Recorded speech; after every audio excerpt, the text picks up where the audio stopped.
Nitajaribu.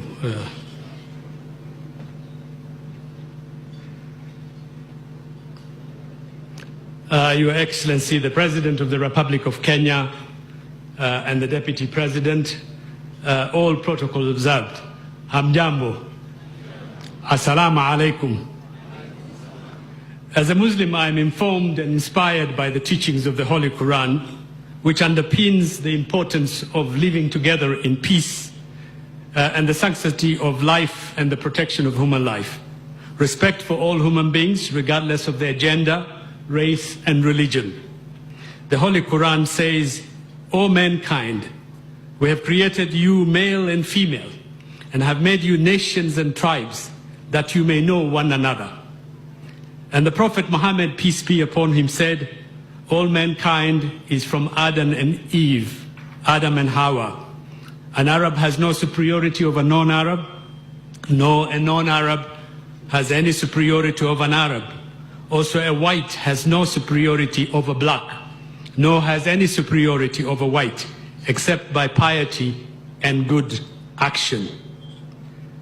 And when things go wrong, it preaches the absolute need to look into your inner self and have the courage to forgive your enemy. And the Quran says, "Let them pardon and overlook. Would you not like that Allah is merciful and forgiving?" And I stand here today, our minds are still fresh with the great tragedy the world has witnessed relating to our country in terms of extremism and extremism attack against innocent people. My heart goes out to all the families who have lost their loved ones to these actions of violent extremism. These are difficult times for Kenya. It is perhaps an opportune moment to ask, where do we go from here? And what kind of nation do we want? And how do you and I and all of us together can contribute to that Kenya we desire? What kind of legacy do we want to leave behind?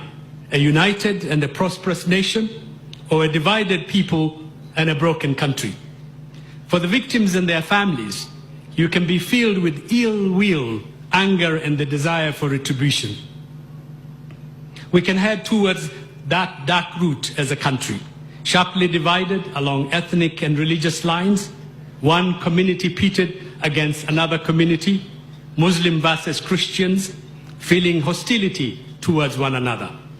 Or we can make an effort to grasp and apprehend and to replace the violence that is ravaging our land with an effort to understand compassion and love. I have been down that dark route myself. I was a victim of violence extremism. I was seriously injured in a bomb blast, but I was lucky, I survived. But 7 innocent people, including 2 children, perished in that horrific attack. It was a traumatizing experience of pain and anguish and suffering. I had the same feeling that many victims and families and their friends have. I was full of rage, bitterness, and the burning desire for revenge. But I must say, after much reflection and meditation, I found the power to forgive and move on. It was only then I became human again, and I got the power to heal and recover. And by the grace of God, I found my peace. I have been blessed.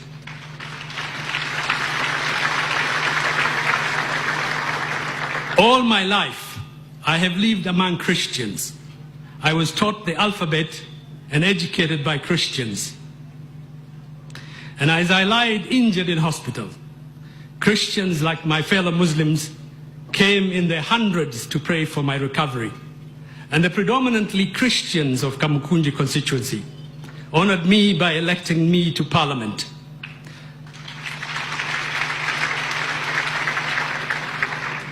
At no time have I and my community who live among majority Christians feel discriminated by our neighbors or stopped or denied our right to build mosques, to teach our children the Holy Quran, to fully practice our religion and to pray to Allah.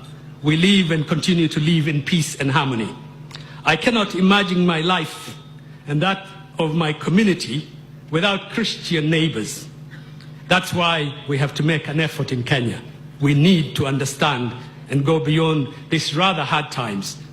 We're facing a deadly enemy who is not only killing our people, but also threatening to destroy the very foundation on which our young nation is built.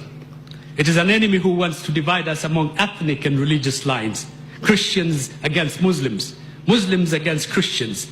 It's an enemy who wants to turn neighbor on neighbor. This is an enemy who is bent on the destruction and the dissolution of the Kenya we know and cherish. We must not allow that to happen. We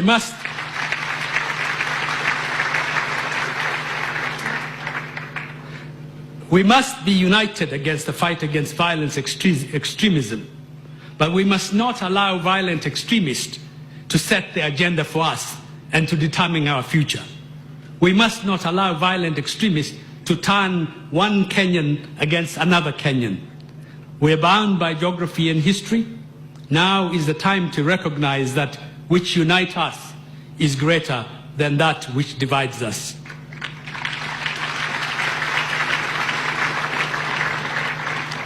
We don't want divisions in Kenya. We don't want hatred in Kenya. We don't want violence and disorder.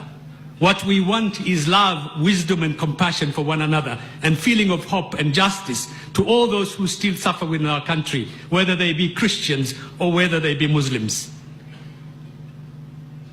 I know that we can do it, and I know we can go to higher heights. We can do better, and we need to stand together and walk together into the future. Kenya is rising.